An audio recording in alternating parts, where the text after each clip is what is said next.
मंडळी, आजचा मुद्दा या देशातल्या लोकशाहीचा आहे। ज्या नेत्यांना आपण मत देतो ना, त्या आपल्या लोकप्रतिनिधींना दिल्या जाणाऱ्या मताचा आहे। जी लोकशाही आपल्याला अधिकार देते आणि जी लोकशाही आपलं सामर्थ्य आहे। लोकशाहीचं तत्व जॉन लॉक आणि जॉन जॅक रुसो या विद्वानांनी असं सांगितलं की निवडणुका या लोकशाहीचा आत्मा आहेत। रुसो यांनी सोशल कॉन्ट्रॅक्ट या त्यांच्या पुस्तकात म्हटलं की सरकार हे जनतेच्या इच्छेनुसार चाललं पाहिजे आणि निवडणुका त्या इच्छेचं प्रत्यक्ष प्रतिबिंब असतात। पण देशातील सर्वात मोठ्या लोकशाहीत निवडणुका आणि त्या घेणारा निवडणूक आयोग सध्या वादाच्या केंद्रस्थानी। विरोधकांनी तर निवडणूक आयोगाला संशयाच्या घेऱ्यात उभं केलंय। राहुल गांधींच्या मतचोरीच्या गौप्यस्फोटानंतर महाराष्ट्रातल्या मतदार याद्यांमधले घोळ देशाच्या चव्हाट्यावर आले। त्याचा जाब विचारण्यासाठी राज्यातले प्रमुख विरोधी पक्षांचे नेते एक शिष्टमंडळ घेऊन मंत्रालयात गेले। शिष्टमंडळात होते शरद पवार, उद्धव ठाकरे, राज ठाकरे आणि हर्षवर्धन सपकाळ हे प्रमुख नेते।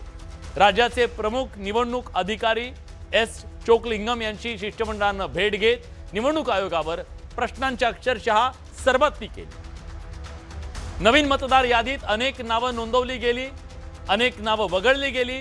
त्या नावांची यादी राजकीय पक्षांना बघायला का मिळत नाही, हा त्यांचा पहिला सवाल होता। वगळलेल्या नावांचा तपशील वेबसाईटवर का दिला जात नाही, हा दुसरा सवाल होता।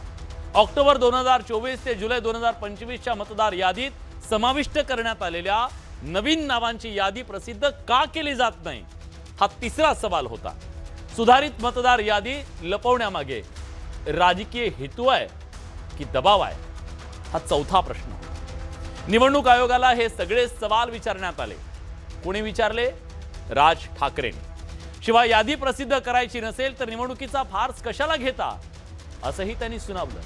शिवाय मतदार यादीतली दुबार नावं वगळण्यासाठी डुप्लिकेशनचा पर्याय वापरण्याची आणि निवडणुकांमध्ये व्हीव्हीपॅट वापरण्याची सूचना सुद्धा विरोधी पक्षाच्या या शिष्टमंडळानं केली।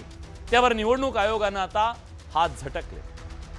मतदार यादीत बदल करण्याचा अधिकार आमच्याकडे नाहीये असं म्हणत त्यांनी काखावर केल्या। त्यामुळे अनेक प्रश्न निर्माण झालेत, ज्या सगळ्याची आज आपल्याला चर्चा करायची आहे बडे मुद्द्याच्या माध्यमातून। पण बघूया विरोधी पक्ष नेत्यांचं नेमकं काय म्हणणं होतं या बैठकीत।